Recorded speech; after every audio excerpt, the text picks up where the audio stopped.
Wisconsin. Holy. What's up? Yeah, Wisconsin. I already messed that up. But I want everyone to know we've been here for a couple days. Beautiful city, beautiful people. It's really loud right now. It is we're here at the March on the RNC, here at the Sac and Fox, Potawatomi, Kickapoo, Miami, and Menominee land known as Milwaukee. The March on the RNC is organized by a coalition of organizations. We thought it'd be great to bring you out here to see what it was like. As you know, there's a lot going on around the different, the party. You know, everything's going to happen. There was this assassination attempt on a ex-president. Now there's a march. We didn't know that was going to happen. We don't know what's going to happen today, but we decided that we'd come and show you. And there's also, let's make a presence here for indigenous people. Whatever parties win, whatever parties happen, whatever votes or whatever, at the end they should know that there are indigenous people in this country still, and that they are, we do have visions of where we should be going. So we're going to be here, show you what this march is like. And if you are just going, wondering why you didn't know we were going to be here, we're also going to be at the DNC. So let's be ready for some coverage. Trying to let you know, again, my name is Lorenzo Sedna, Director of Tactical Media here at the NDN Collective, and we're going to be live for a bit.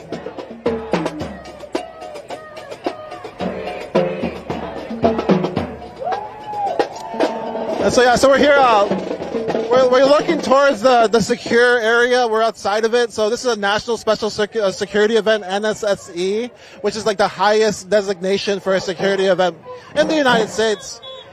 And so you're going to see like a hard perimeter of walls, police lines, and so on. We're going to be marching alongside of it. And then we'll be, I think we're going to be going into the security zone for a little bit, at least that's what the march has told us. And from our understanding, there is no permit, but there's an agreement, a handshake agreement.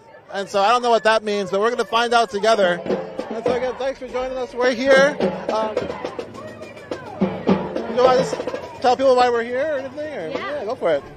We're here because it's vitally important for us to keep combating the invisibilization of indigenous peoples and indigenous issues when we know that since the beginning of this country we have been fighting against this two-party system and the so-called democracy, because they have always tried to maintain that they're upholding values of equality, of liberty, and of freedom. But we know the true story of this country is written on the genocide and the theft of indigenous lands, territories, and the exploitation of indigenous peoples and black and brown bodies. And so we're here to remind people that we've been fighting from the inception of this country until now, and we'll continue to keep fighting for the liberation of all peoples and the complete dismantling of imperialism, of white supremacy, and of genocide. All right. Thank you. We're going to jump into the march. So that's why we're here. We're going to probably repeat it a few times again. We're in Milwaukee. We're going to join the march. Our plan is just to be in the march. I'll try to get some interviews, try to get some of the organizers for you. But at the end of the day, we'll try to join this thing. So let's go.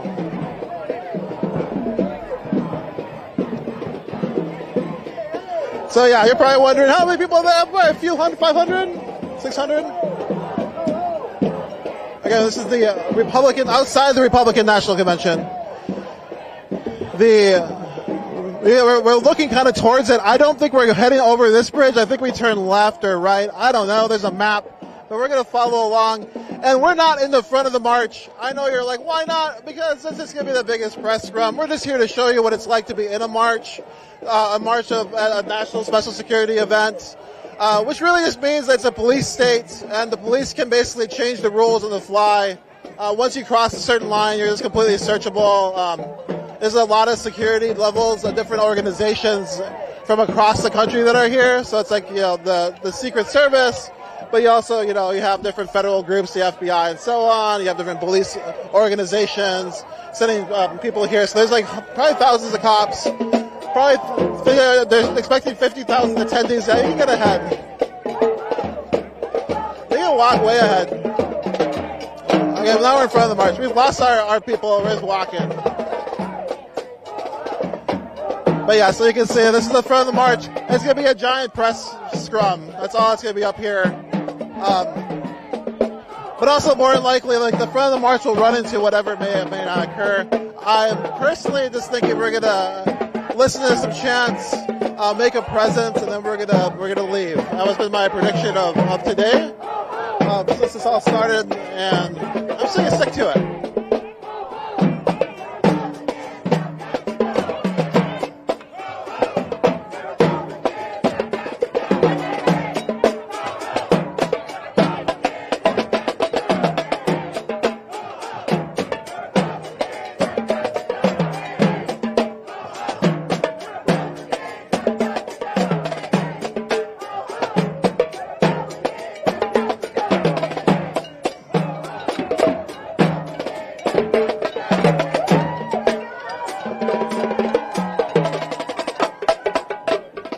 All right, so let's take a look. We're in Milwaukee again. Beautiful, been a beautiful city so far. Beautiful people. The city feels really vibrant. We've been, I don't know, this neighborhood feels good. Where we've been at. A lot of good folks. So thanks Milwaukee for being a stellar city. I don't think I've been here for quite a bit. I don't think I've been here since, when was the last time I was here? Like a decade or more. So it definitely feels like a lot's been changing and moving here in Milwaukee. It's nice to be here. Again, what does it keep in the front with the march? I'll try to monitor chats. You probably have questions. I have questions. I'm learning everything pretty much as you are. This person's trying to fight the left-wing media. Matt Black. I wonder if this is funny. This is a Matt Black van. Never mind. It's funny. The march is seems to have grown, which is kind of pretty normal. I'd say there's like 1,000 people here now. When we first got here, it was a few hundred. It looks like it's definitely swelling as the march is taking off. It started with a press conference, so you're like, what's been going on outside the RNC? You can definitely look at the Coalition to March on RNC's Instagram. It's also on their Facebook. They live streamed that. The press conference and rally. We were just sort of like, decided we were going to go on the march together. Bring you on the march. So again, if you're out there listening, where you're watching from, again, I'm just hoping we have a nice presence. And even though I am wearing a lot of stuff, I really just think I'm just wearing it for fun. Well, just to be safe.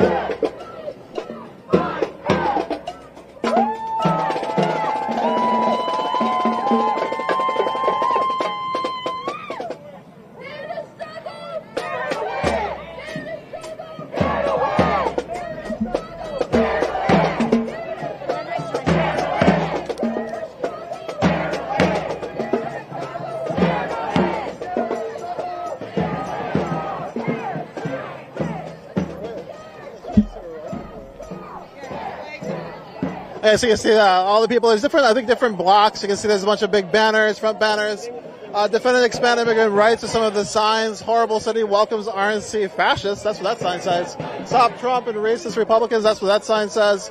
And so listen here, reading signs. We got some land back flags in the mix. Yeah, I think you see the march is pretty big. I think we're going to turn and keep going on it. We're going to stay on the edges. Actually, let's dive across to the other side right here.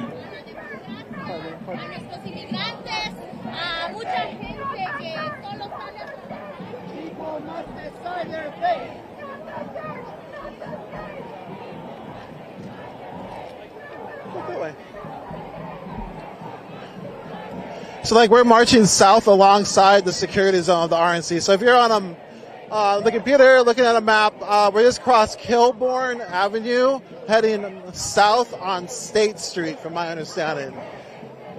So you can see it, if you look, there's a river to my right. You can't see it. There's a bridge, super security on the bridge. I do think we're going to see what that looks like. We're going to be walking across it, marching across it with this march.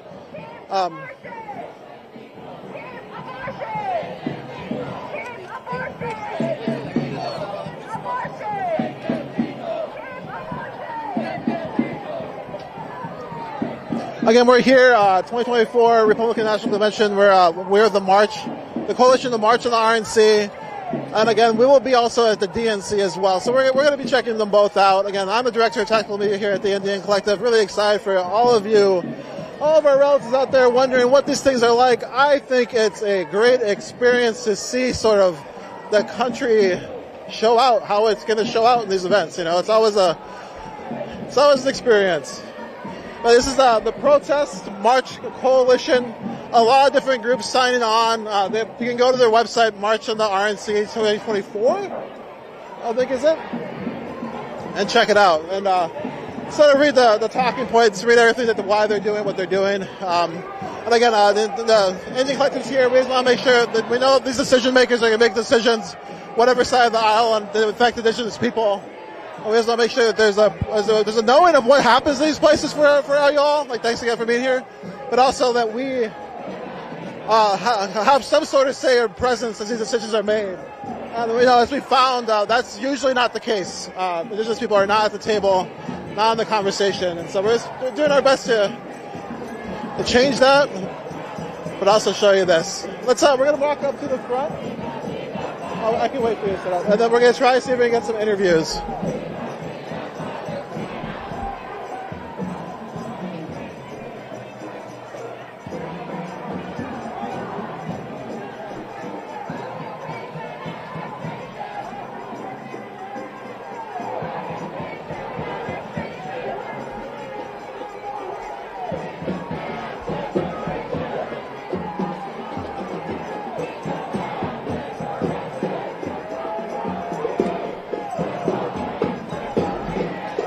So he's turning around East Wells Street. I think we might be crossing over one of these bridges right now. I'm not sure what the security level will be like. We don't really know, but we're going to walk towards it together.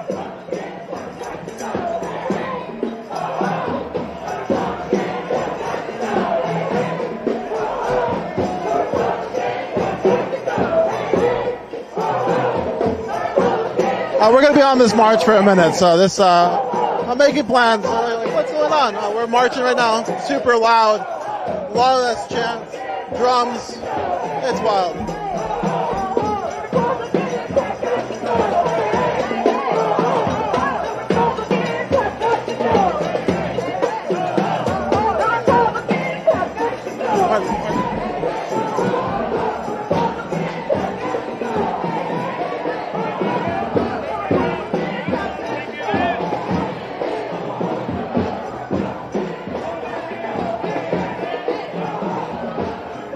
I was trying to move ahead a little bit.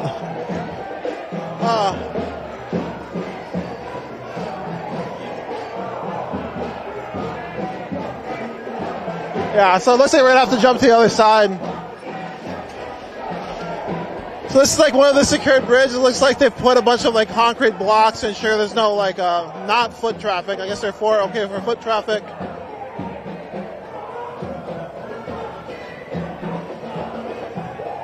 Let's get to the corner. Let's get to the corner over here. Oh, it's fine. Yeah, we're just gonna walk across. Yeah.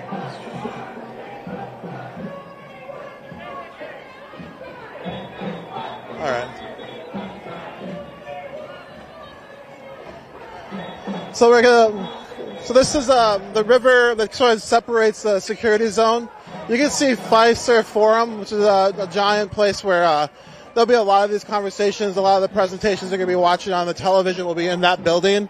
And pretty much all, you can see right here, we're crossing this river. There is no permit, but you're supposed to give you within sight and sound. And usually this is the experience of sight and sound for a national special security event, is on a bridge in the distance. You can see where the event is happening, and you get to let them know from here. Okay, look over here to the fist surf. You can let them know from here what you're feeling, but they're going to keep you away. They usually do that to ensure that there's no disruption for the actual event. So this march is really far away. Usually what happens for these types of marches. Here we go.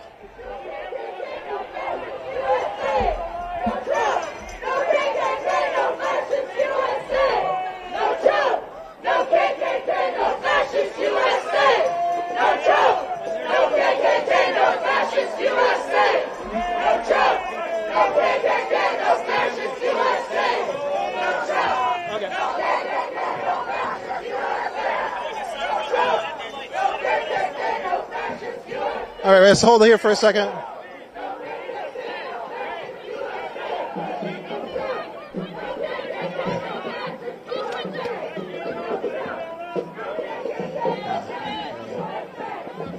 Anyway, yeah, so looks like their marshals are trying to keep a buffer between the march and the press. We're in a giant press scrum right now, I guess, right here in the front of the march. And so you can see here, we're going to be turned left, which is away from the convention. So we've crossed the bridge. We're able to see the event center, and now we're going to be turned away from it. And again, this is what usually happens at national special security events.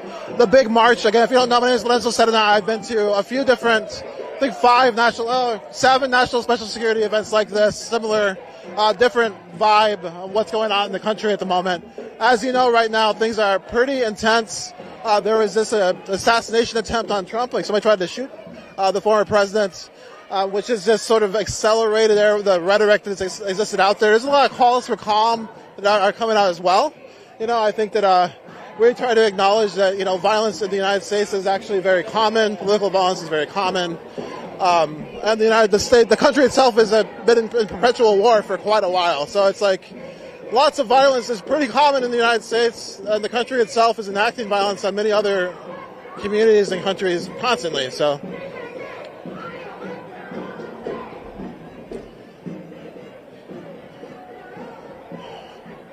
Yeah, so we're in the front. You can see the press. You can see all the different flags, some land back flags, Free Palestine flags, Stand with Palestine. And just during the speakers, there's a lot of pro-Palestine speakers, free, stop the genocide speakers, and abortion rights speakers, immigrant rights speakers. So we are gonna try to interview them. I'm just letting you know, though, this march just started. And according.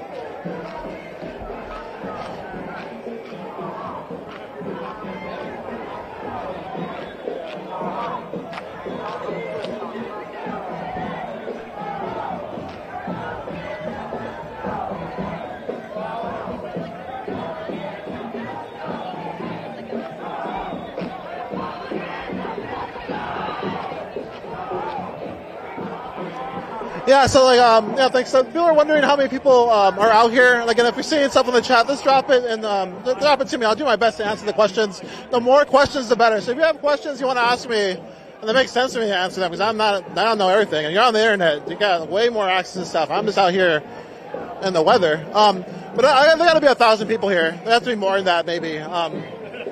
We first estimated a few hundred. Estimated. I think I said estimated. That's incredible. Estimated. A few hundred, but it has to be like 1,000. Fucking yes. Yeah. There's a bunch of bikes. There's so many different marshals. We're gonna move to. Let's get to this little ledge and see if we can see how big the crowd is, or how big the march is. So again, Lorenzo Sedana, we're just here. March on the Republican National Convention. Lots of coalitions, different organizations. We're going to try to give you a crowd shot. So here we go. This thing is a good spot. Yeah, tilt it.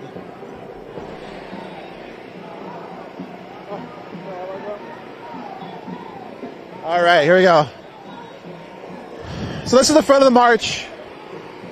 For any of you who are just joining, we're here at the march, the Coalition of March on the RNC.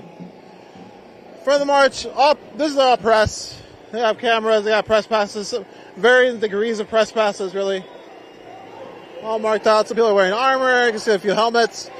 Gas masks in this convention are illegal, or have been made illegal by a local statute. I'm not exactly sure what was made illegal, but just so you can't wear gas masks. And that's what they decided for the people.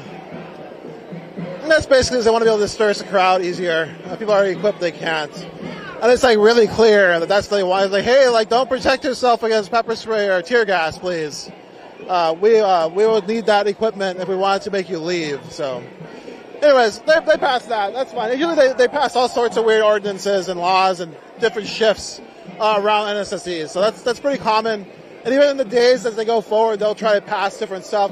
Sometimes those laws turn out to be unconstitutional, but they don't care because they have to deal with that afterwards.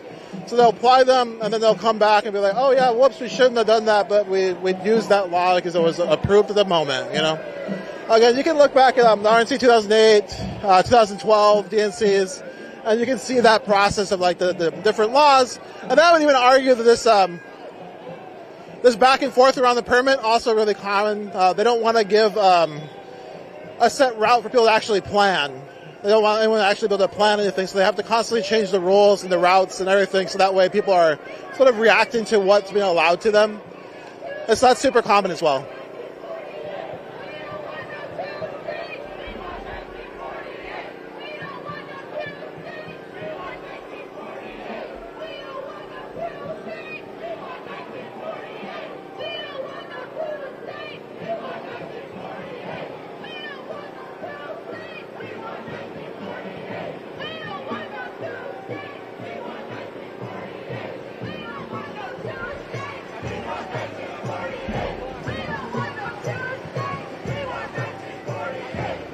We're just here trying to give you a view of the crowd. We're going to stay here and let it march by a little bit, but we'll probably have to jump off before it gets all the way past so we can stay to the front.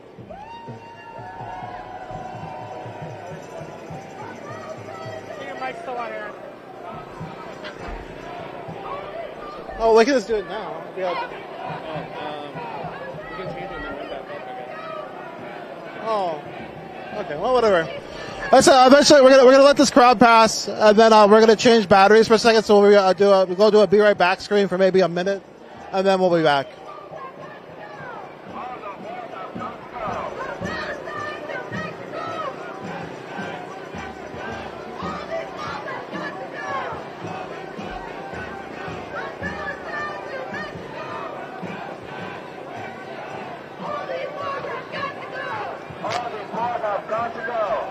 All right, so they're moving back the press, trying to get the march to start moving again. And a march this big, you can see it's still on the bridge. Like if you look back, you can see how far back it goes. That's the bridge. Yeah, it's gotten way bigger since we started even. So that's usually also what happens as the march progresses. More and more people are going to join. But it has to be 1,000, maybe more now. 1,200, 1,300. I'm also really terrible at counting crowds. So if you're out there like, you don't know what you're talking about, be like, yeah, you're right. I've always been bad at this. But it's a lot of people.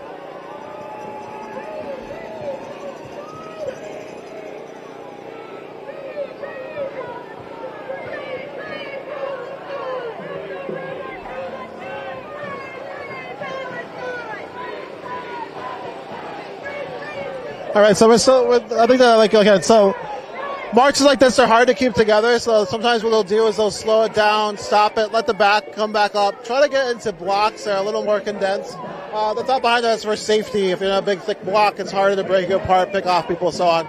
So the march is probably this sort of like accordioning, like an accordion. There we go. Just kind of like moving and breathing, opening and closing, and they're just trying to keep it together. So we'll probably have a few more stops as we go on.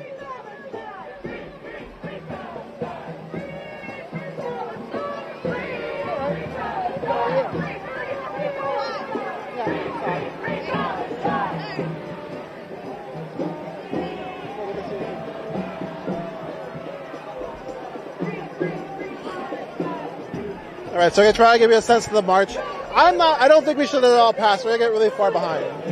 So I think that. Just look at it still way back there. You know? The march is still way back there.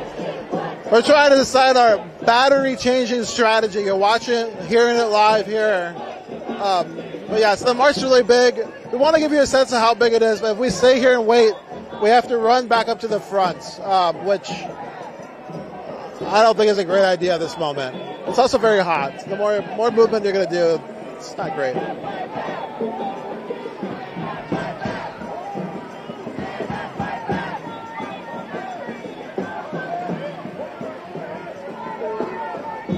Oh wait. There is a way to count. right, we messed up. 2, 4, 6, 8.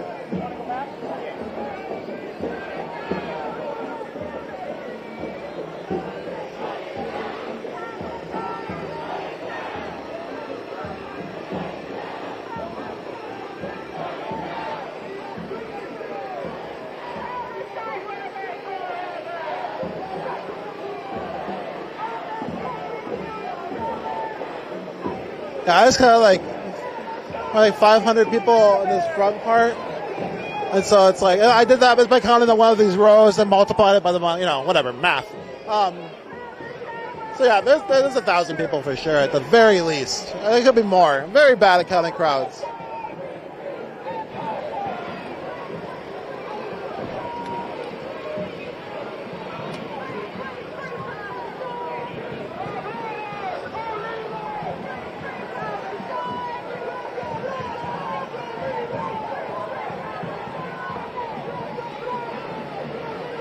Oh yeah, it's a big parachute. Not a drone though, I cannot read it. Estados Unidos.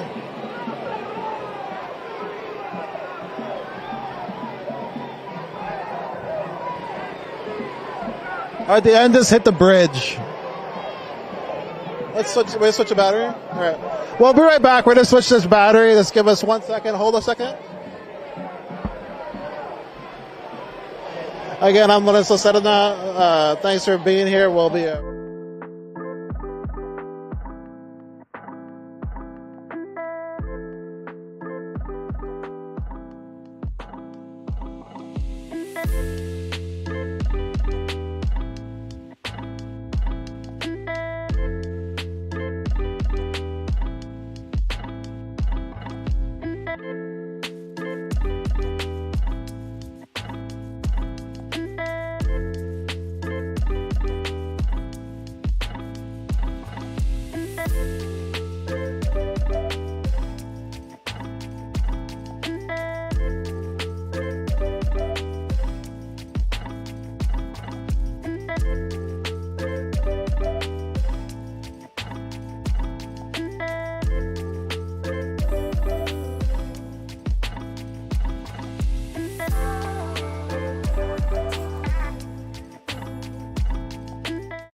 All right, there we go. All right, let's pick it up. Yeah, let's say it's just firing up. Sorry about the delay there. We should be back. There we go. All right, sick.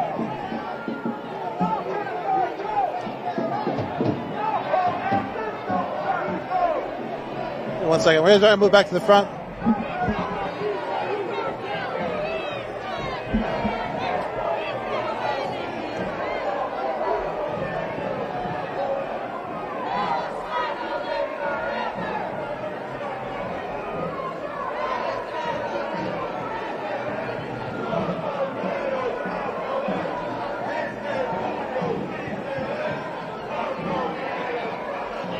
All right.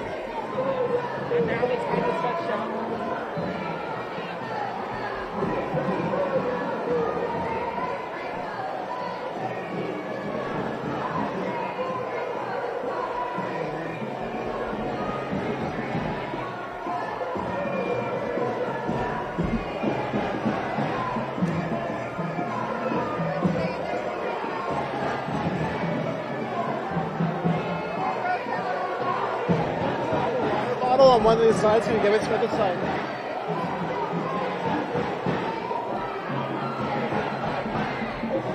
I'm drinking water, hold on. Everyone hydrate. It's very hot. It's supposed to be 88 today.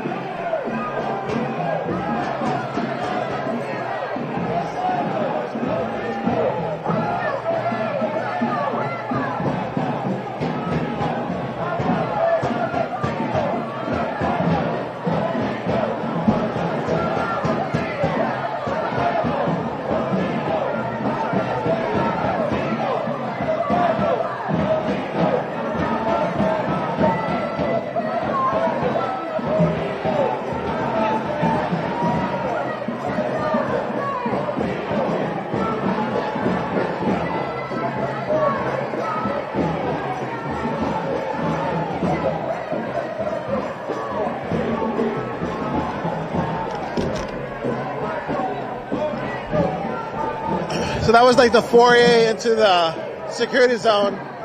Now we're being led back out of it.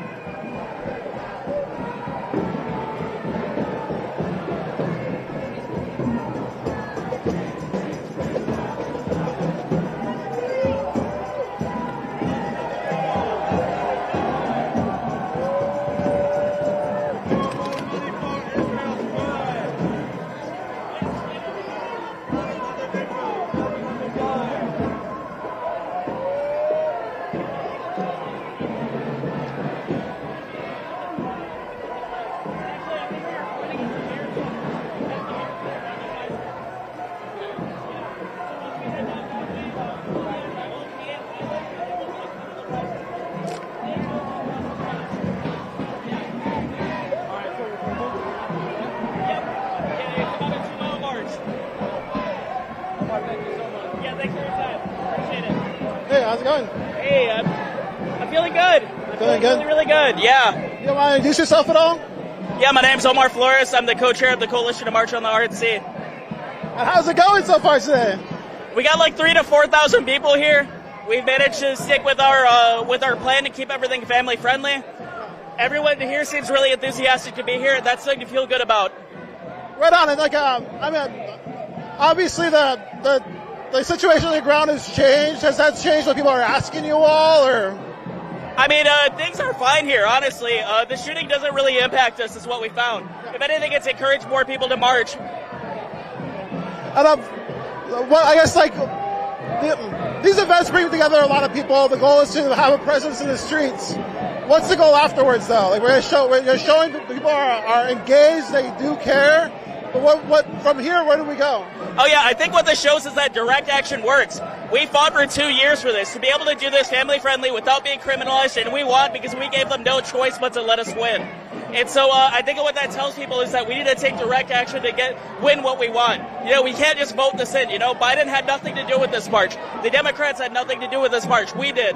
And so that's a message that we're hoping to send out, and we hope people march on the DNC as well. Yeah, and we plan to go to the DNC. That's what we're saying. It's like we're here, but we're also going to the DNC. Yep. And how do you imagine the energy from here heading to the DNC after this? Well, I think since the DNC is the incumbent party, I would imagine that there's going to be a lot more people there. And it's going to be pretty intense, I would imagine. Yeah, do you think that's pretty common that the incumbent party has a bigger protest outside of their conventions, or? Yeah, we usually find that, especially when presidents, engage in genocide, it tends to bring a lot of people out. Right on. I guess any last words to anybody out there who's like disencouraged by this moment, has all these like SCOTUS decisions and feeling like society is changing in directions they don't like. I guess what would you tell them? All I have to say is that when we fight, we win. We can actually win. We're living proof of that. We're marching it right now, our win. And so no matter what happens, no matter what they try to do us, we're much stronger than them. And today is proof of that. Thank you. Thank you so much. Yeah, I appreciate you. So that's one of the head organizers of the Coalition to March on the RNC. He's been filming interviews all day. I'm just watching him. He's doing one right now. So I'm thankful we were able to talk to him. I'm going to try and get more. Let's go for it. We're about halfway through. I'm really hot. I need more water. That should be fine.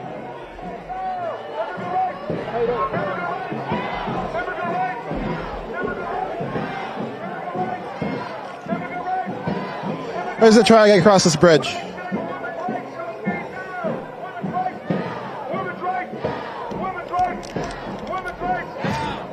Yeah, nobody out there can tell me how hot it is in Milwaukee, but it feels pretty hot.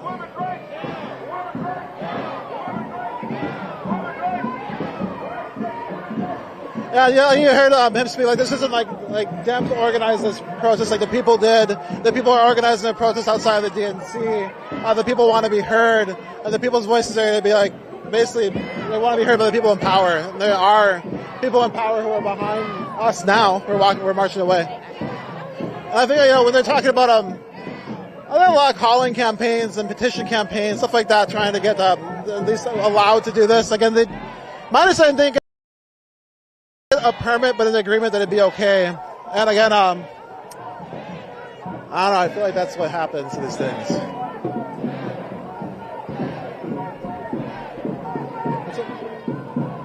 Oh yeah, yeah. You can see there's police in the water, so all the waterways will be controlled that way. They'll have patrols. Super security.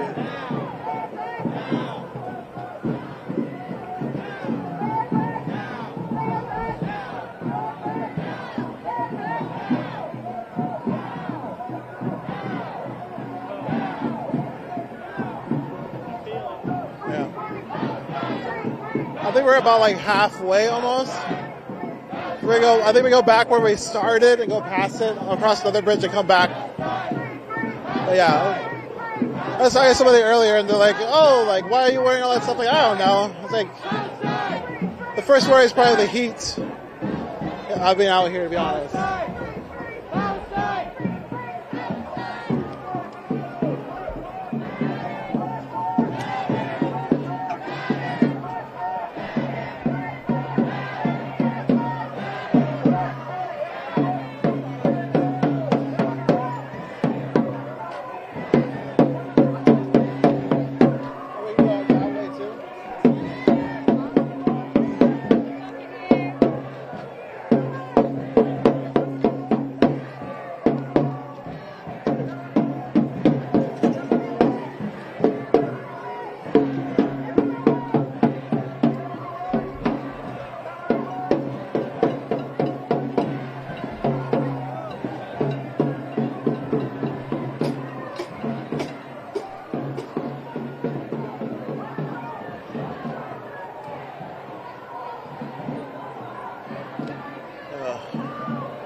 Let's move up to up here.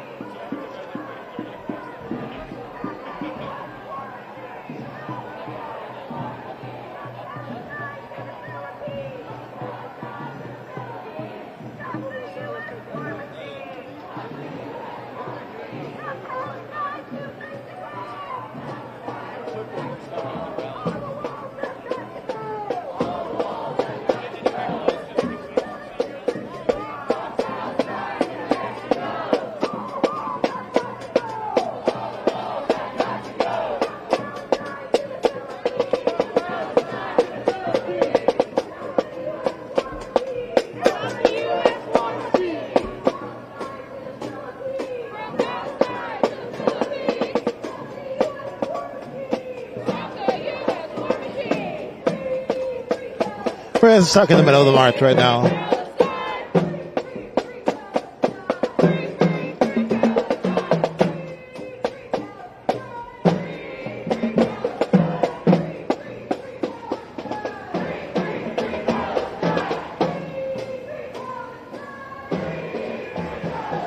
Let's move to this side for a second.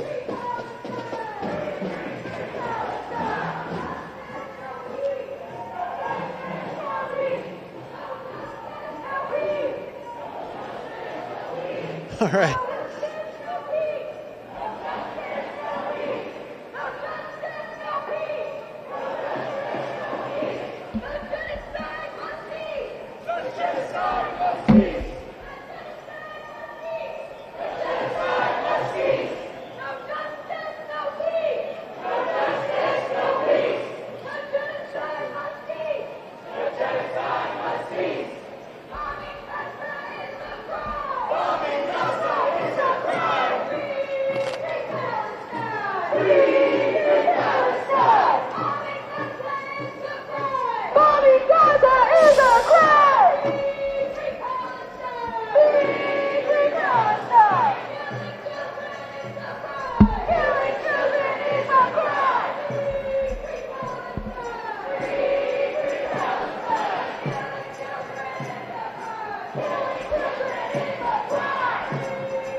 So again, if you were wondering our response to the shooting on Saturday, Today, in response to the gunshots during the current campaign rally in Butler, Pennsylvania, which resulted in at least 2 people being killed, NDN could put out the following statement. I'm not sure if that number has changed.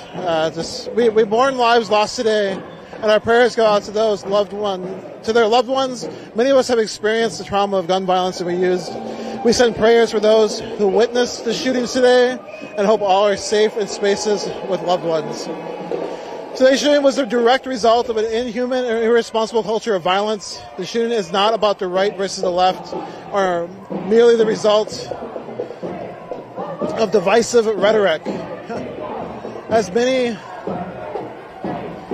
will claim, shallow messages of unity, as we know, that's prayers to be. Today's shooting is yet another consequence of building and maintaining a nation based on violence, control, and bloodshed.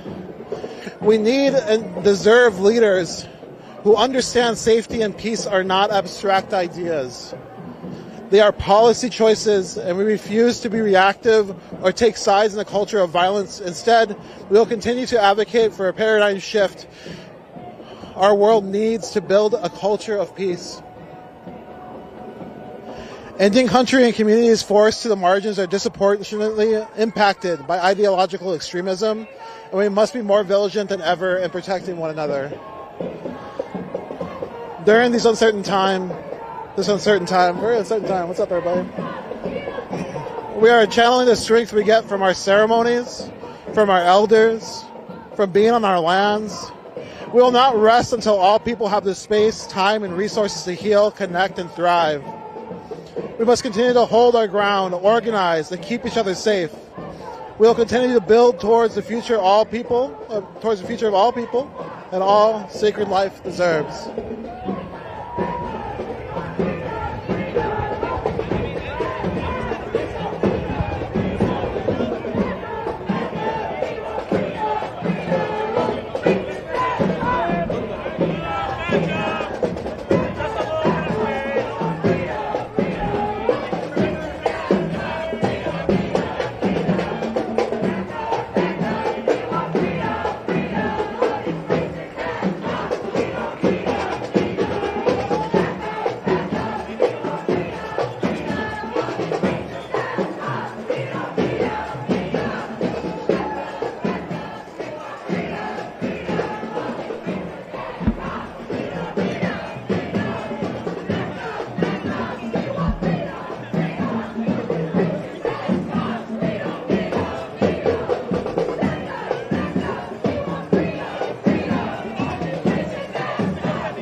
Hold on. I gotta stop a second here. Oh, are you going up there? Where are you going? I'll follow you. Oh, there's horse cops over there. Oh, they're on the right. Oh, yeah, there's a lot of weird. So you have like that big security zone across the river, but also on this side there's different security zones and fences put up. And so yeah, we're just kind of showing you what's around the march a little bit. Over here, yeah, a few horse police, like 4, not a lot, hanging out.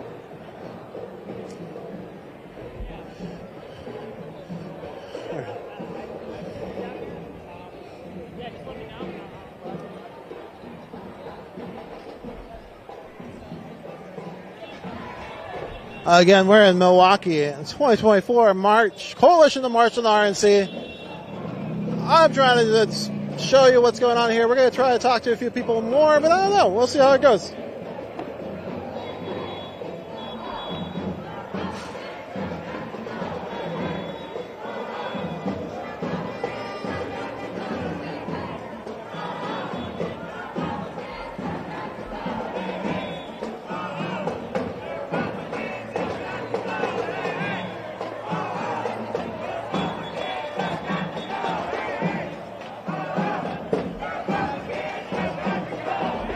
Thank you.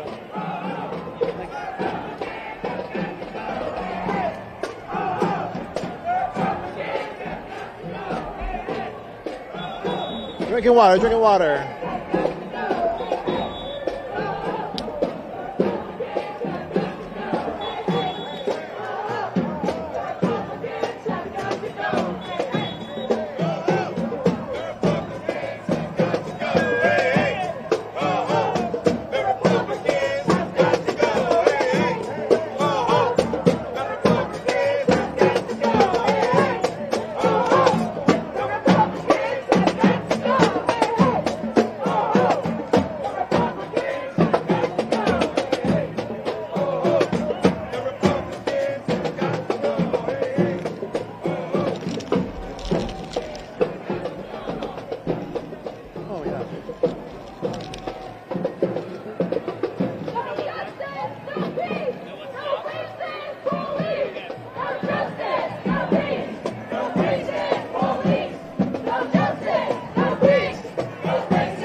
Yeah, you too.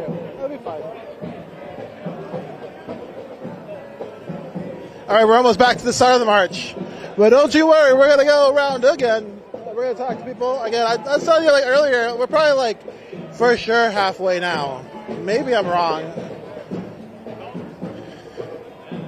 It's supposed to be a 2-mile march, but a big march like this is just going to go slow. It's going to be a long time.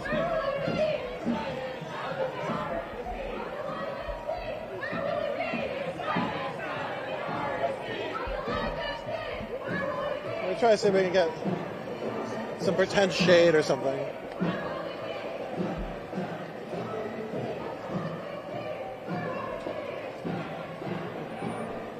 Almost. Yeah, you can sit down if you want for a second. Yeah, so we're on the side of the march. I can't sit down. I won't be able to get back up.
Shut it down! Shut it down! Shut it down! Shut it down! Shut it down! Shut it down! Shut it down! Shut it down! Shut it down!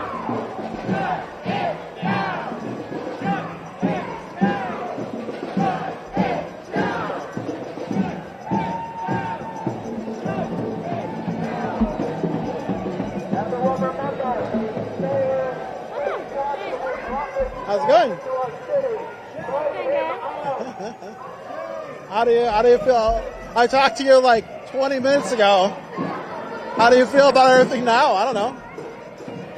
It feels really good because I was thinking about all the people who can't be here because they're at home trying to survive. They're trying to do the things they need to do to take care of their families and their loved ones. But it's so important for us to come together like this to let all those people know that they're tired about the inequality. They're tired about the racism. They're tired about the genocide. They're in community with thousands of people here and millions all over the globe. And I think it's really important to show up to things like this to just let people know they're not alone and that even though they can't be here, this is just a moment in time to let our voices be heard, but that the real work happens at home, where in our lands, in our communities, where we need to keep organizing, we need to keep speaking truth to power, and we need to remind people that our liberation is intertied with each other, is interconnected with each other. Well, thank you. For sure, and I was asking Omar, I was like, what's after this? Because at the end of the day, this is a show of existence, a show that people are out here wanting change different ways. And sometimes it's confusing. I think people look and there's so many different signs and so many different voices, but that's what communities are. There's a bunch of different people that have different needs. They're all different. So a lot of times you'll look at one of these big marches and you're like, holy crap, there's like, what's going on? It's like what's going on is the people are moving and the people are varied. They're all different. We're all different people. You know, like for us, we're all different tribes, different cultures, different ceremonies. And all these people are different people, have different ideas, different groups, different beliefs, but they come together in this moment, this giant coalition, to make in this case the Republicans know that they want change. That's not what we are getting right now. And so, yeah, it feels good. I mean, it feels good. It's always good to see people come together.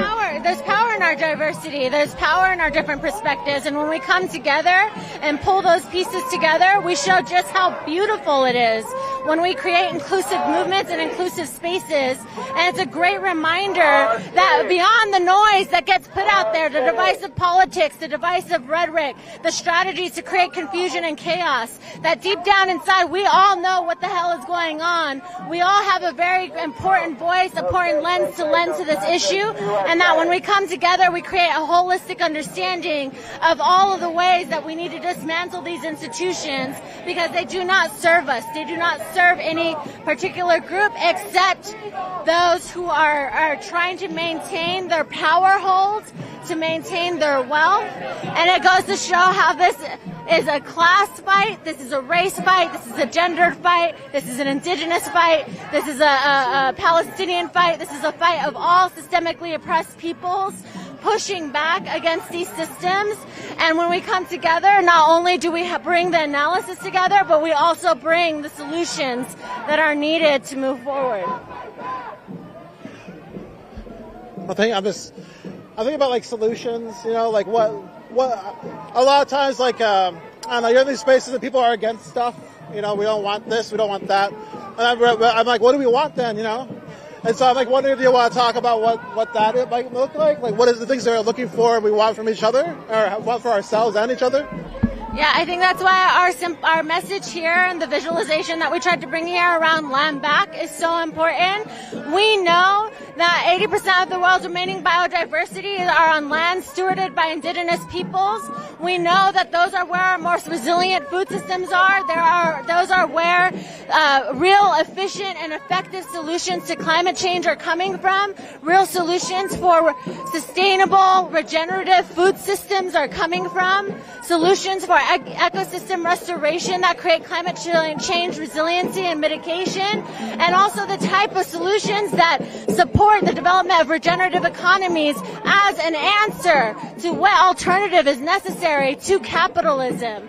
And these are in our solutions, we're creating the alternative models and pathways for the system that we see at hand.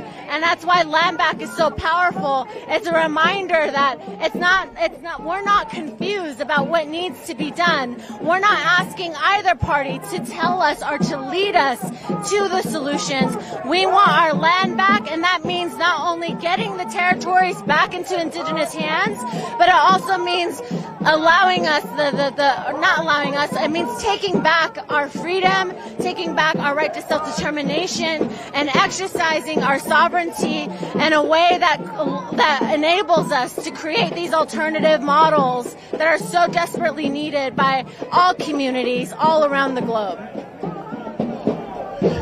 Sorry, I keep asking you stuff. I don't know. So I'm thinking about, we're here, we're like, when we're talking, like we know each other, we're talking, and we're like, it's important that there's an Indigenous presence here, because if there isn't one, there's just not going to be one. There's going to be no thought from Indigenous people. It's just going to be kind of taken away by all the different, even the organizers here who are very friendly, but also the people in there saying their ideas. And so I wonder, where do Indigenous people get to, we're sitting at our own table, but where are Indigenous people talking about these solutions you're talking about? Where are those conversations happening between Indigenous people? Because sometimes we're excluded from these conversations. Well, Indigenous peoples, even though we're always fighting for visibility in many of these spaces and in many of these dialogues, we have done a great job in creating our own mechanisms to exercise our power. Indian Collective is a great example of what it means and what we're capable of when we design our own movement mechanisms, when we create our own pathways to access our own resources, because Indigenous people, to support our solutions, because Indigenous peoples are on the front lines almost everywhere around the globe, implementing these solutions in real time, while also holding the necessity and the importance of defending their communities, defending their ways of life, protecting their communities from continued exploitation, and mitigating and responding to the increased threats that continue to rise, even with so-called climate change solutions like the just transition, the move to renewable energy. These quote-unquote so-called solutions continue to rely on extractive models that target Indigenous peoples, lands, territories, and sacred resources. And so we have to be diligent in our work, and that's why so many Indigenous peoples are never represented in things like this, is because they are on the ground doing that work. They're on the ground taking care of our communities. We know so many tribes right now are being impacted by wildfires right now, and there are people on the ground working tribally, working within their communities to provide mutual aid, to provide support, to keep people safe, and to make the plans necessary to build back and restore what has been taken from these wildfires. And that's just one example. And we know there's very good reasons why our people are always able to be in these spaces, and that's why it's important for us to show up, to remind people that even if we're not in certain places, we have our own tables, we have our own movements, we have our own actions on which we're doing incredible work and gaining important grounds, making incredible wins. And if people can open up their lens, their political analysis, and bring in the Indigenous movement and the wisdom that comes from that, they can be reminded, and actually their movement analysis strengthened, because then we can get to the root of the systemic issues that we're dealing with. Because we have been, from the founding of this country, from the beginning of colonization in the Americas, fighting against imperialism, fighting against white supremacy, fighting against the way the state and institutionalized religion has worked hand in hand to facilitate genocide, forced removal, exploitation of peoples and resources, to extract wealth from Indigenous lands and from black bodies, and to continue to exploit black and brown communities, criminalize black and brown communities. We know that all of these issues that these different groups are fighting for are all interconnected to that history. They're all a result of that history. Everything from what we're fighting for reproductive rights, is connected to Indigenous people's fight for bodily and land autonomy and sovereignty. And so this is why we have to keep showing up, to make sure people understand that we know who the enemies are, and we also know what the solutions are. But I think there's a lot there. So I don't know where to start. You're watching, ask more about this thing. I don't know. But I was gonna say, it sounds like a part of the path forward is to take into account the land and the water and the animals as part of the future and not exclude them from the conversation. Absolutely. It's not just about fighting for rights that we only got to fight for because they were taken away in these settler colonial institutions and systems of power, but also continuing to remember our responsibilities to all sacred life, the responsibilities we have as five-fingered holy earth surface people to remember that we are related to all human and non-human life, and that in that process we must continue to fight against this machine and these systems of power until we get our land back, until we get our water back, until we get our oceans back, because we know that when they are back in indigenous hands and indigenous peoples are able to live in our responsibility to these sacred ecosystems, that's when they heal, that's when they thrive, that's when they come back, and that's a benefit to all peoples and to Mother Earth. Well, thanks for talking to me. I don't know if you have any questions for me. I don't know. What are you seeing? What are you feeling about being here? I was telling people I've been to 5 of these or 7 of them, and it's always you really don't know who's going to show up. Before I was even here, I'm like,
You're overexposed.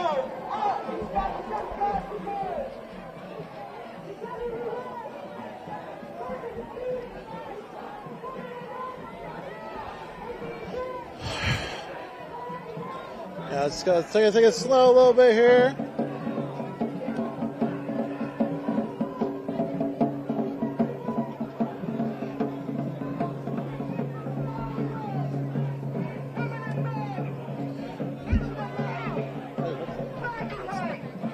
All right, what's up, everyone? We're back. Sorry about that. There's a lot of people. Things get disrupted.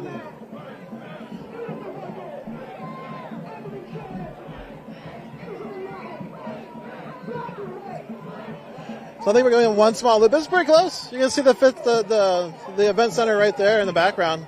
I think we're taking a quick left right when we get across the street, but Make sure they get in the street.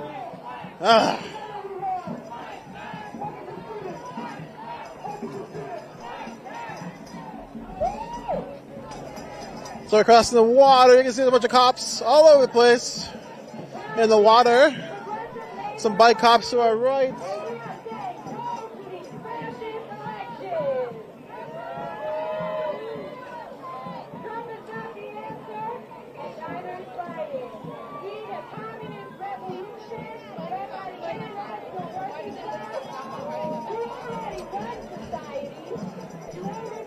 Yeah, I mean, my experience, you don't really ever know how many people are going to show up to your event.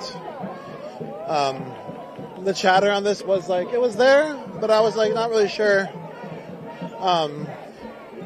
Just being aware that, like, you know, it's just, it's just hard to really know.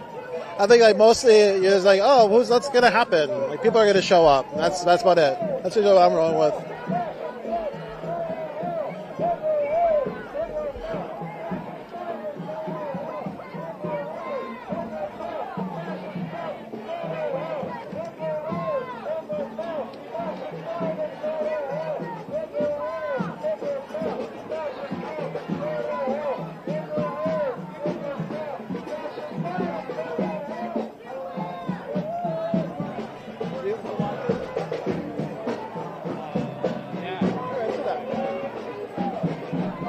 Wagon.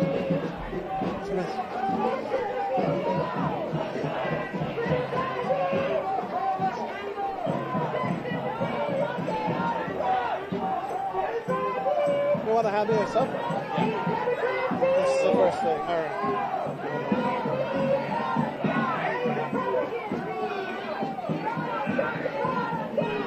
Got it. Let's get us 1 second. We're adjusting. Welcome to the team. In a matter of time. Get out of town.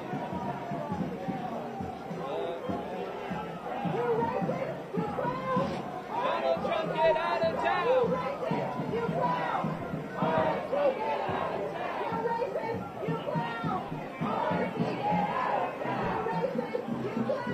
About to get to the fences. Yeah, so we're going to turn right. Oh, a sweet smell of sewage comes out of the sewer as we get to this point.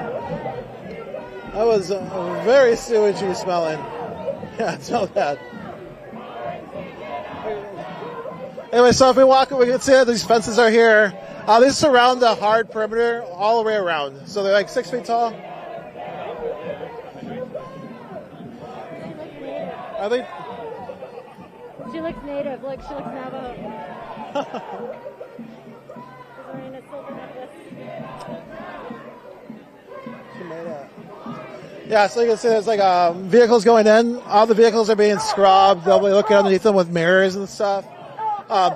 getting IDs. We try to drive a vehicle, and they take it pretty seriously because it's so much stuff you can bring in. I'll be right back.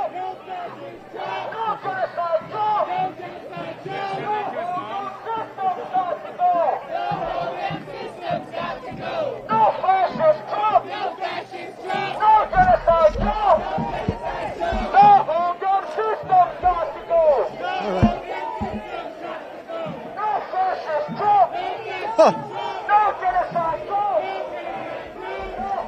there you go. You got some sheriffs.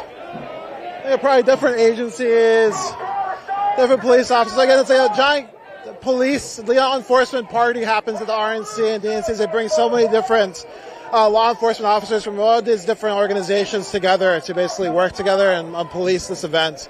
I think they spent $75 million on the security, is what I'm hearing.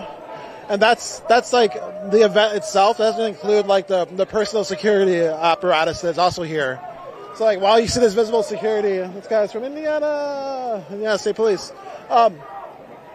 People also brought their own security, and even I wouldn't even argue in here like a lot of the journalists have security with them. If you look around, they have like people in vests marching alongside them. Usually, that's usually the more expensive. I don't know, the bigger platforms. It's like an indication that they know that the system is currently targeting journalists and media, and that they're now an open target at these things in more ways than they realized before. Even if they won't admit it, they're showing up, these mainstream outlets, like outfitted like they understand the threat that other independent journalists have been facing, particularly on front lines like this. Yeah, there was some ABC journalists who were asking me why I was wearing all this stuff. And I don't ever want to wear this stuff. It's really annoying. You can see there's the Fit Center. This is actually pretty close. I'll give them that. This is like pretty close to the convention center itself. It's happening right back there. Here, move into right here. And so the convention center is back there. So like I would argue this is like pretty close, sight and sound. Again, Indiana State Troopers, State Police, what's up? They're doing security at this point. A bunch of different law enforcement organizations are here, like I said. Probably countless. You got Columbus, Ohio Police right behind us walking. I see you, what's up? Anyways, that's just how it is. It's just like a weird law enforcement festival as well. You gotta try to catch up, I guess? Or? Those are the marshals. There's a lot of dialogue around marshals, I think a lot of dialogue about language use in general. I think that people should probably look at how things are organized. But whatever. It's good to be here. It's my old crew.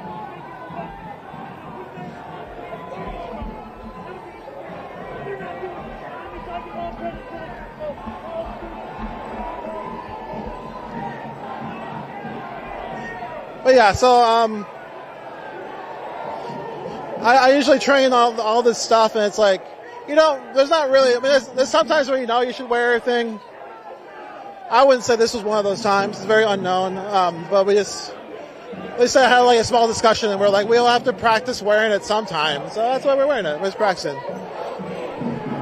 And also in case something happens, I guess, because, we'll stick around. We'll see what goes on. So we're moving to the front of the march. Again, we're in the security zone. We're pretty close to FitServe, like pretty surprisingly close, I would argue.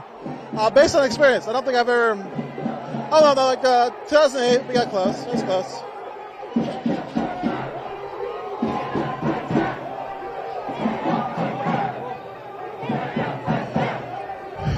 So I think they had a rally here for a bit. Again, you can see there's a press.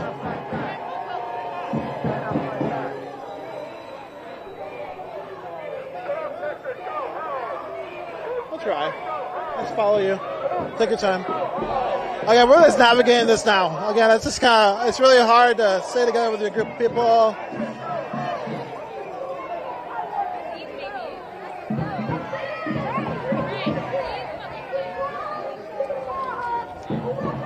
Some anti-choice activists here yelling at everybody.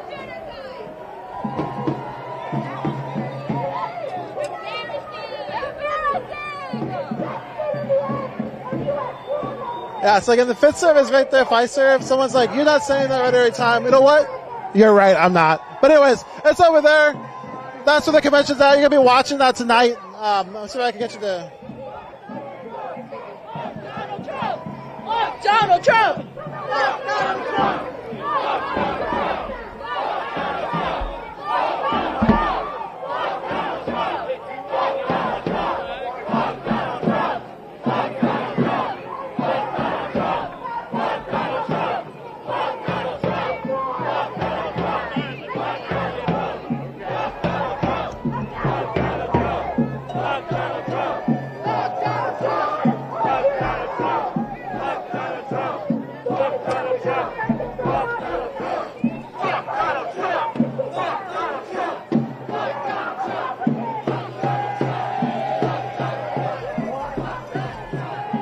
Yeah, I think there's like a rally going on further in front, but it's such a big scrum of people. I think we'll probably end up staying on this side. I can see people are going to the RNC too. So like as this protest is here, people are walking by it and going into the RNC.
Want to try to get up there or get on the outside of this talk? Because we're not close. Let's just walk around the edge. I'm sorry, there's speakers. We're not going to get close to there. I don't want to play the press push game. Not fun for me. You want to walk back and just walk around the crowd to the other side to see what's there? And we're going to take a look around. The rally speakers are talking in front of this position, right into the entrance of the... I gotta go. Okay. Yeah, I gotta go. I gotta go.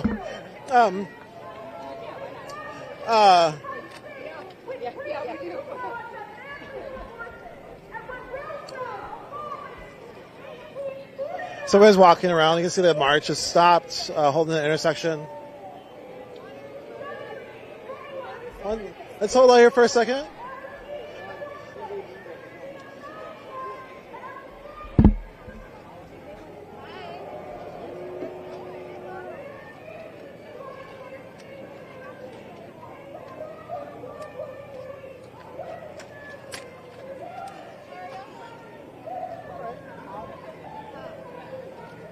I don't know, but we can't get close. I guess we'll try to get close.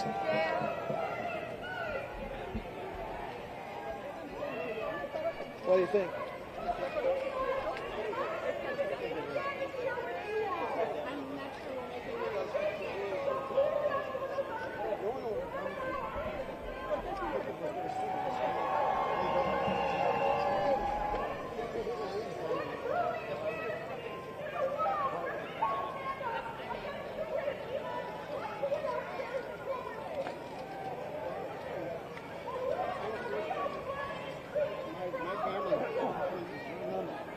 Keep moving along the edge. I'm just curious. Oh, there's a big parachute. Never mind.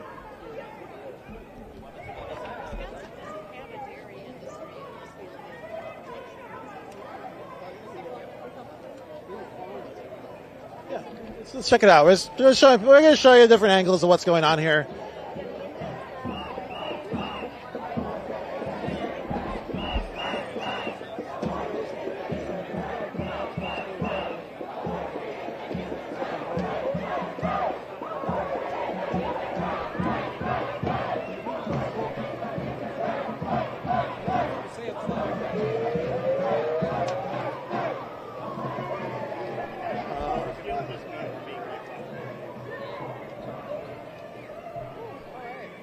it going? This truck is just pouring out heat.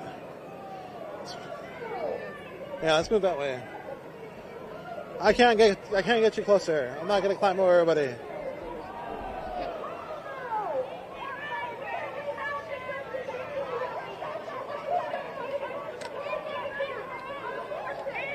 think the other corner was the coolest.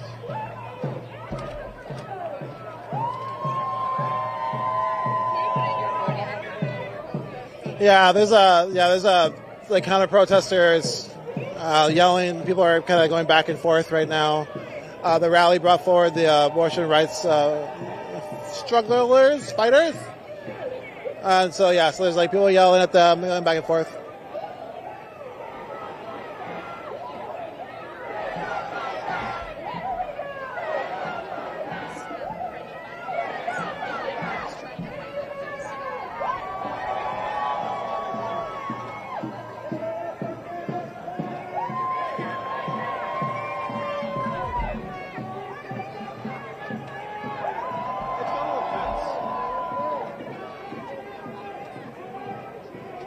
We're gonna look at the fence. I want everyone to see the fence.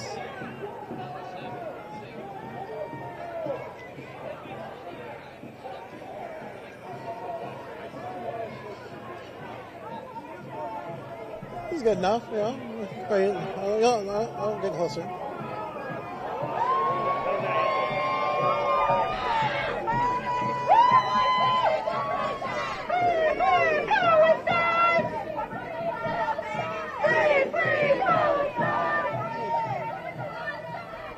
I want people to see the fences, so let's do that.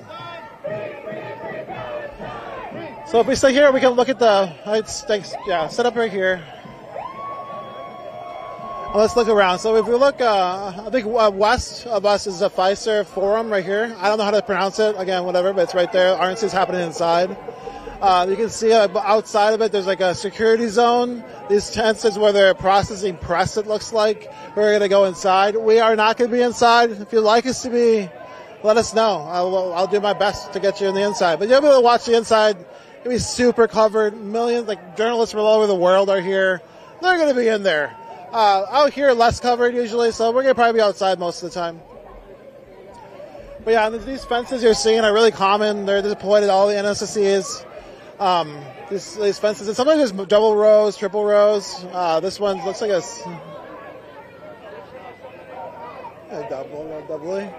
double.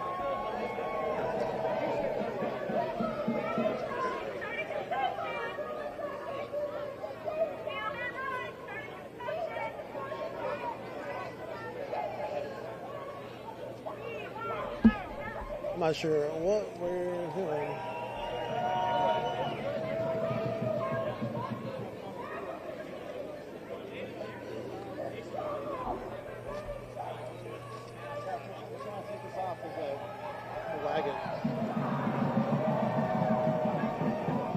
Oh, there's a drone. Someone's flying a drone.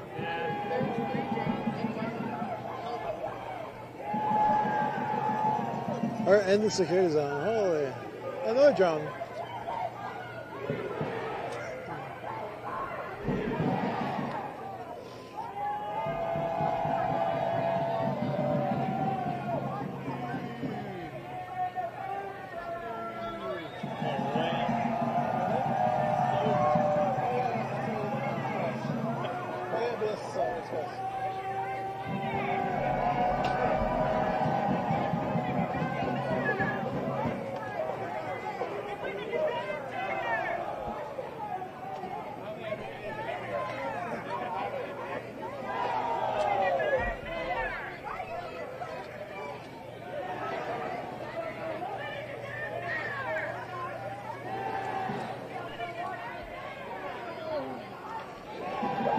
It looks like the march is about to get going. I'm not exactly sure.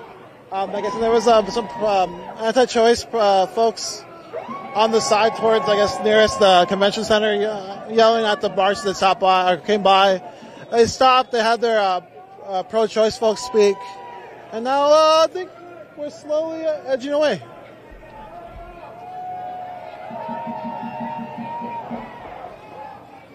All right.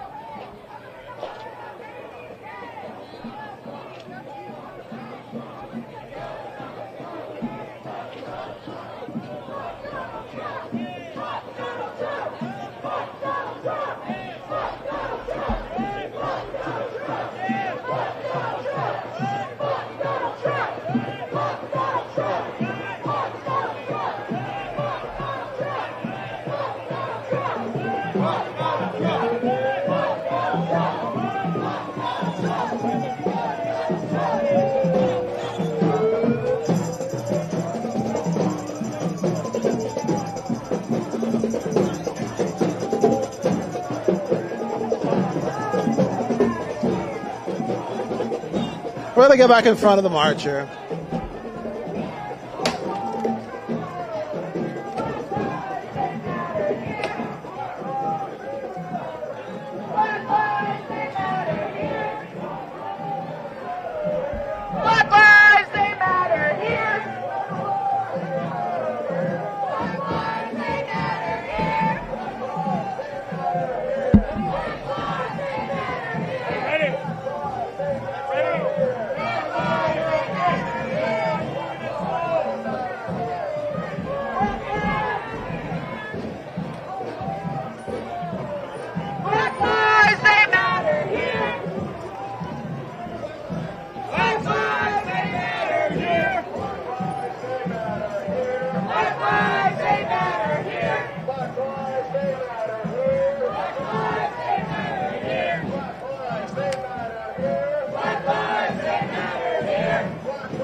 All right, everybody. Sorry about that.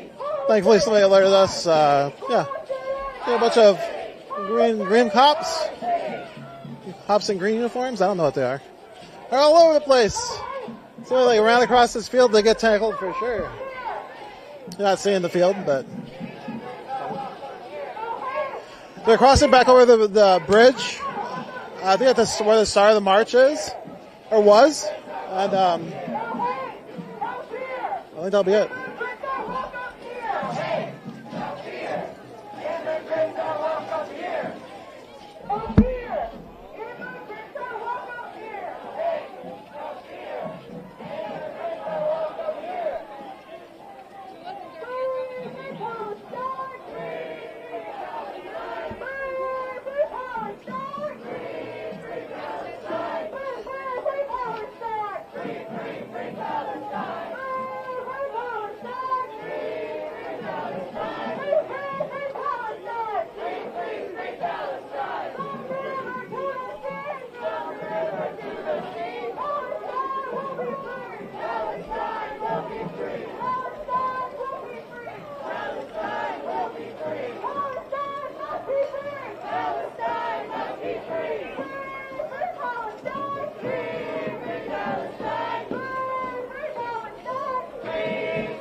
Just trying to get back to the start. Sorry, everybody. A little quiet.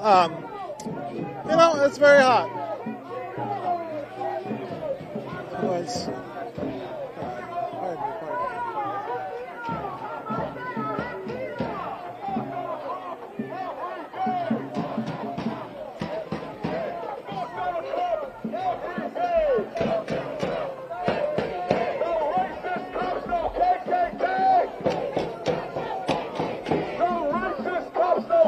What's up, everyone? This is Lorenzo, Senator Director of Tactical Media here. Milwaukee, Coalition of March on the RNC 2024. I don't know. Feels good. It's always good to be with a bunch of people, you know. Like if there's energy in it, feels good. Definitely, I'm super hot. We go around this thing. Here's the security zone. Oh, sorry. So the fencing, they're all kind of like, you know, if you've been to one, they all look like this. Oh, this looks kind of like the Standing Rock, not checkpoint. The information point, or whatever they called it. It literally looks like that without the fences. Like curve in there, whatever. Okay, anyways, feelings. Let's keep moving here. This affiliate, I'm talking about Standing Rock. They set up what they called an information point. They called it a checkpoint. And anytime you tell them it was a checkpoint, they're like, no, and it was literally looked exactly like that, like concrete, a bunch of uniformed officers, different layers of them, a little like overlook. It's absurd.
We're just walking it out, everybody. Thanks so much for being with us. We wanted to show you what it was like doing a march. Honestly, it's tiring. It was long. It was 2 miles or something. It was very hot, humid. Chants were good. People were good. Felt good to be here, but pretty intense. We're almost back to, I think we're almost back to where we started. There's a slight incline, so I hope that I get set us up there. Again, super hot, heat exhaustion, very likely. I need water. I need like a cold shower. We'll get there. We're going to experience that soon. Let's go hit up Omar.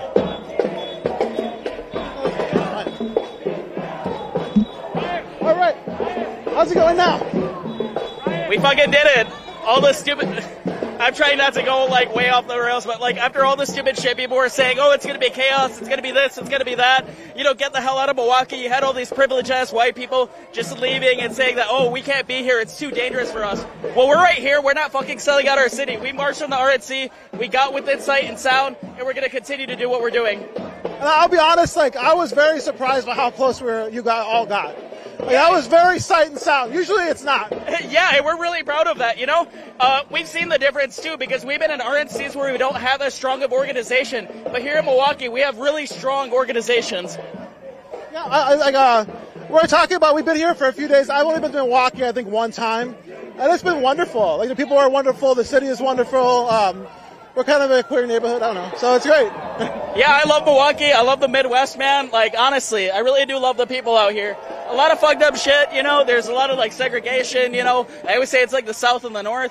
But, I mean, that brings the people closer together. You know, the right people closer together. Right on. Well, it's been really good to be here. It feels good to have all these people united, standing together, experiencing power together. So thank you for inviting us. Yeah, thank you. Thank you so much. We really appreciate you guys being here. Yeah. Right on. So that's Omar, it's one of the spokespeople for March and RNC. All right, so we're almost back to where this all began. This is what I'm wearing. It looks what it is, whatever. Okay, so we just want to bring you here. No matter how you feel about the parties or the government or whatever, the RNC is a convention that's going to bring together one part of that. They're going to celebrate their system, and people are going to come tell them the system is no good. And that's what you're saying is like the system isn't very good. These people who are in their power aren't very good, but a lot of these folks are going to go to the DNC as well. You know, so like, yeah, I don't know. And I think also there's probably people out there. What's up? I know you're out there who are like, what's the point? Oh, it's not even. Fuck it. Oh, okay. What's the point? Sorry, I was there. Looked at something, got totally distracted. But I don't know. It's important to show up. It's important to show a presence.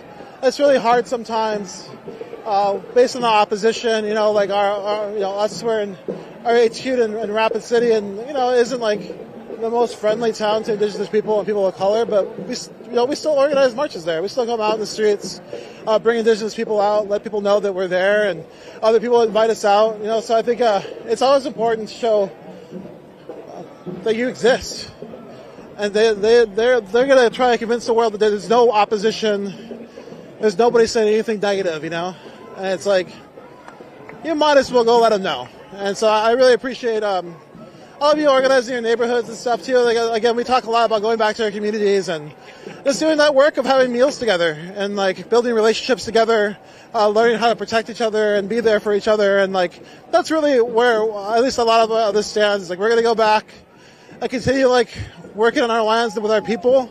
But we thought it was important just to come here and to show you what this looks like.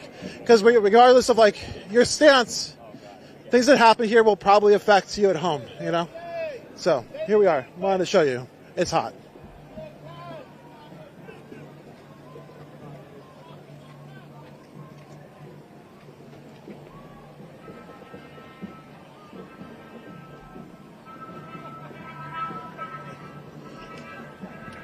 Yeah, let's aim this. Let's come over right here.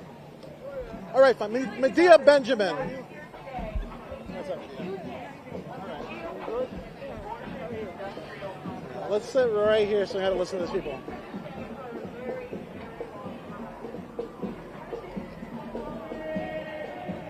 Looks like everyone's still rallying. Should we walk back closer? All right, yeah. Wait a second. We're way ahead. We're back to where we started. The march is, I think, maybe rallying over there. I am actually thought they were behind me. There weren't. I'm very hot, so I'm not thinking it's super clear. Oh, hi. So we're just going to hold the shot. Let's hang out. You have questions, drop them in the chat right now. This is your time. This is it.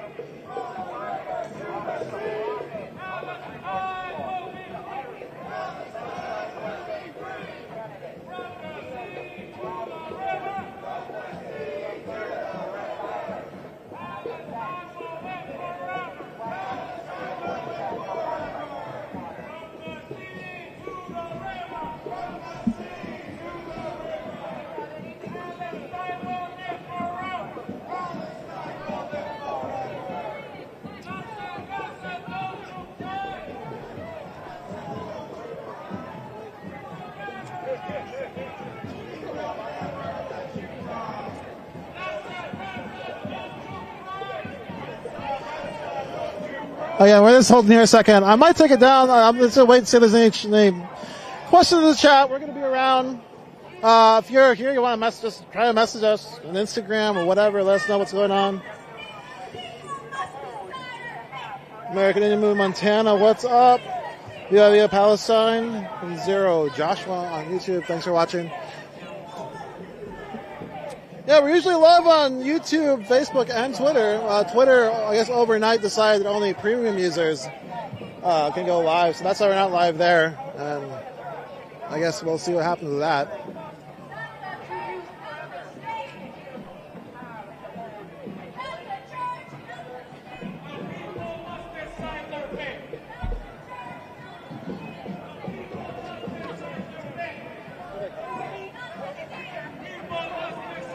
We're just going to let the march come in here, and I think we're going to take this down. So thanks so much for joining us today. We'll be here, we'll be here. Not sure what we're going to be doing. I'm not sure what's happening next. I think there's a march that's been announced tonight at 4 or 5.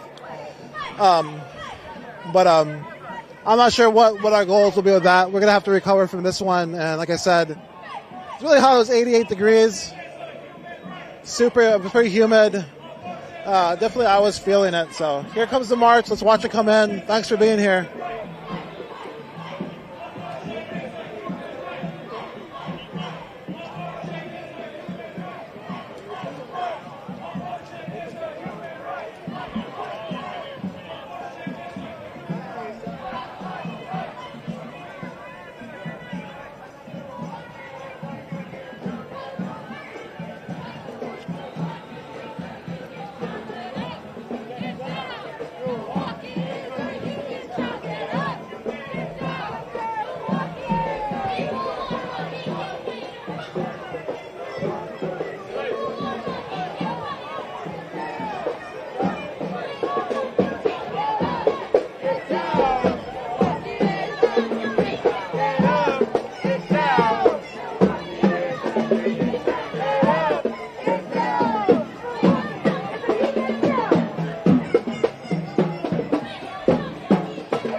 Yeah, let's see if they want to do an outro or something. And if not, just let me know.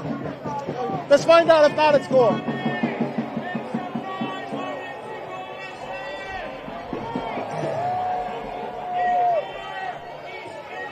It doesn't seem like it. All right, everybody. Well,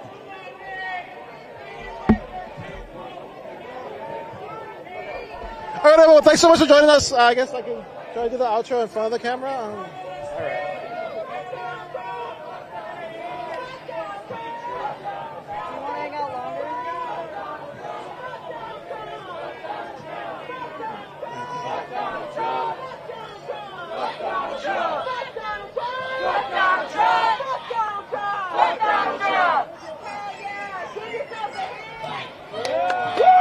All right, everybody, we're gonna.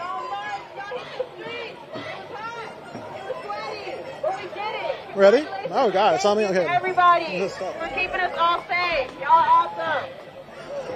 All right. Well, thanks everybody for joining us. My name is Lorenzo Serna. I'm the director of tactical media here at the NDN Collective. There to struggle, there to win.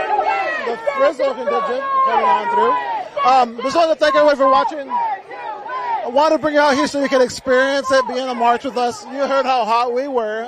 That's what it was like, but it felt pretty good. Had some good interviews with Omar. Talked to a bit about my colleagues about like why we're out here. So definitely look through the stream.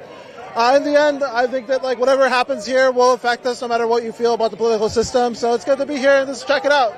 See how people are moving, see what people are talking about. See what it feels like. It's like a weird celebration of one of the sides, and the other side usually shows up to be mad about it. I didn't get to hear it. It's very visceral. So I want to bring out here, glad you're here, and also this to make a presence for Indigenous people in this march. And we're going to be at the DNC as well. So again, just to let folks who know we're out here, looking forward to getting back to our territories, our homes, and our families. And this is what this was like. I hope you learned something. If you have questions, send them our way. Peace.